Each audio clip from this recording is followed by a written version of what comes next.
শুভ সকাল বন্ধুরা। একগাল হাসি নিয়ে ভিডিওটা স্টার্ট করলাম, কারণ কি জানো তো, সকাল সকাল ঘুম থেকে ওঠার পরে দেখছি লিলি চলে এসেছে আমাদের বাড়ি।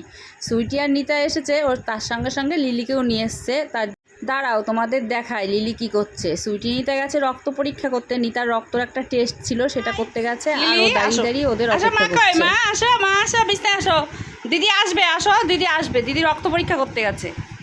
বিছানায় ওঠো, বিছানায় বিছানায় ওঠো, ওঠো ওঠো ওঠো ওঠো ওঠো, বিছানায় ওঠো, ওইখানে ওঠো, ওঠো ওঠো, আসো আসো আসো, আয় আয়, ওঠ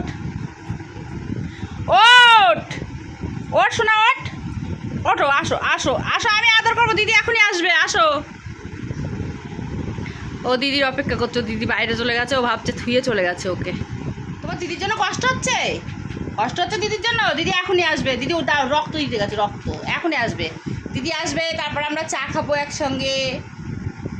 দিদি রক্ত পরীক্ষা করতে গেছে, এখনই আসবে না, একটু পরে আসবে, দাঁড়াও রক্তটা দিয়ে আসুক, তুমি একটু বসো, অপেক্ষা করো, দেখো এখনই চলে আসবে, একটু অপেক্ষা করো, দরজার দিকে তাকিয়ে। তোমার বেলটা খুলে দেবো,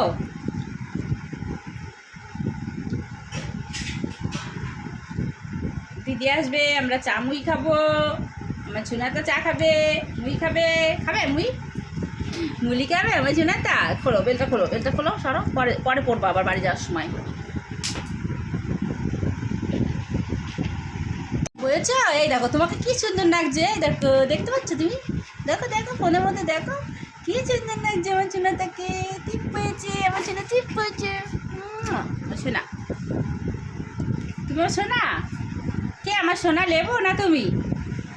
লিলি, কে শোনা আমার, তুমি না লেবু? নিতার রক্ত দেওয়া হয়ে গেছিলো, তারপরে আমরা চাটা খেয়ে এই বাড়িতে চলে এসেছি। এসে রান্নাও বসিয়ে দিয়েছি, ভাত আর ডাল বসিয়ে দিয়েছি 2 গ্যাসে, আর এদিকে চিচিঙ্গা পেঁয়াজ কেটে নিয়েছি, আর কেটে নিয়েছিলাম উচ্ছে, উচ্ছে দিয়ে মটরের ডাল রান্না করব, আর চিচিঙ্গা ভাজা করব। আর এদিকে দেখো লেবু সোনা খেলা করছে, আর লিলি সোনা ওই টেবিলের নিচে ঢুকে শুয়ে আছে।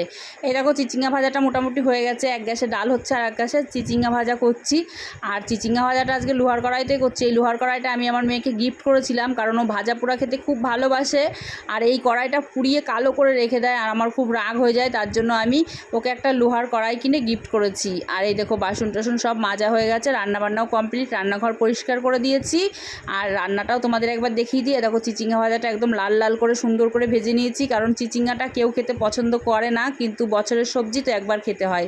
আর এদিকে উচ্ছে দিয়ে ডাল, আর আগের দিনের 1 পিস মাছ আছে, সুইটি রান্না করেছিল এই মাছটা, সর্ষে বাটা ঝাল করেছিল। তাহলে স্নানটা এবার সেরে ফেলি, কারণ তোমাদের দাদা আবার চলে আসবে, তার সঙ্গে আবার বাড়ি যেতে হবে। এই যে চলে এসেছিল তোমাদের দাদা, আমরা বাড়ি যাচ্ছিলাম, আর আমরা যাব হসপিটালের ভেতর দিয়ে। আর জায়গাটা তোমাদেরকে একবার দেখিয়ে দিই, দেখো আমার কিন্তু খুব পছন্দের একটা জায়গা, এই জায়গাটা কিন্তু আমার খুব খুব ভালো লাগে, মানে কৃষ্ণনগরের মধ্যে এখানে আমার কাছে মনে হয় নাম্বার 1 জায়গা, এতটাই ভালো লাগে।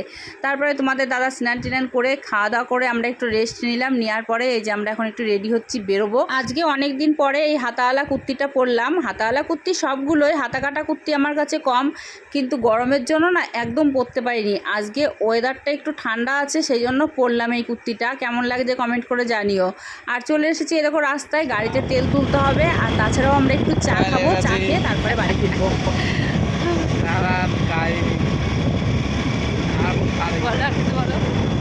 কি বলবো, রোজ রোজ এই এক দোকানে চা, রয়্যালের চা, আমার বর চালাই টোটো, তা আমি কি বড় রেস্টুরেন্টে যেতে পারি বলো তো? ছোটোখাটো চায়ের দোকানে যাবো, চা খাবো, বড় রেস্টুরেন্টে যেতে পারবো না, সেই জন্য চায়ের দোকানেই যাই। চলো পরে কথা। তোমাদের দাদা আমাকে বলছিল প্রতিদিন প্রতিদিন একই ভিডিও করো, চায়ের দোকানের ভিডিও, কি ভিডিও করো তুমি, একই ধরনের ভিডিও, কি ভিডিও করব বলো? আমার বর টোটো চালায়, মানে আমার বাবা রিক্সা চালাতো আর আমার বর চালায় টোটো, তাহলে টোটো চালায় যে তার সঙ্গে তো আর বড় বড় রেস্টুরেন্টে যেতে পারি না বলো? যেমন ইনকাম করে আমাকে সেভাবেই কিন্তু চলতে হয়, তার জন্য আমি তাকে জেদু করতে পারি না, চলো আমাকে বড় রেস্টুরেন্টে নিয়ে চলো, আমি এটা খাবো ওটা খাবো, এরকম জেদ কিন্তু আমি করতে পারি না। মাঝে মধ্যে একটু মোমো খাই, আর মাঝে মধ্যে বলি চলো চায়ের দোকানে একটু চা খেয়ে আসি, আমার কাছে এটাই ভালো লাগে। আমার কাছে বড় বড় কিছু চাই না, আমি ছোট ছোট জিনিসেই প্রচুর খুশি হয়ে যায়, আর আমি মনে করি সব মেয়েরাই হয়তো আমার মতনই, ছোট ছোট ভালোবাসাতেই বিরাট খুশি হয়ে যায়।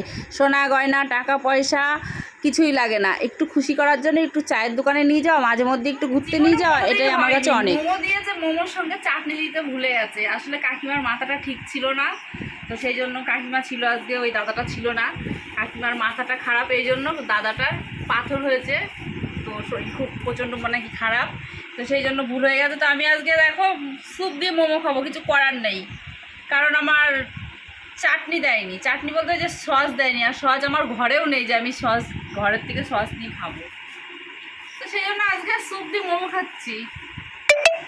ছি ছি ছি, কী হলো জিনিসটা, কেমন হলো ব্যাপারটা বলো তো, এটা কি ভালো লাগবে? এখন আবার যাওয়া কি সম্ভব?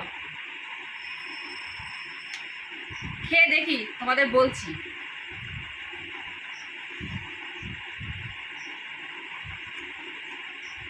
ভালোই লাগছে, জানো তো, ভালোই লাগছে, কারণ কি সব এই স্যুপটার মধ্যে না বলছিলাম একটু বেশি করে ঝাল দিতে, ঝাল দিয়েছে, খুব ভালো লাগছে।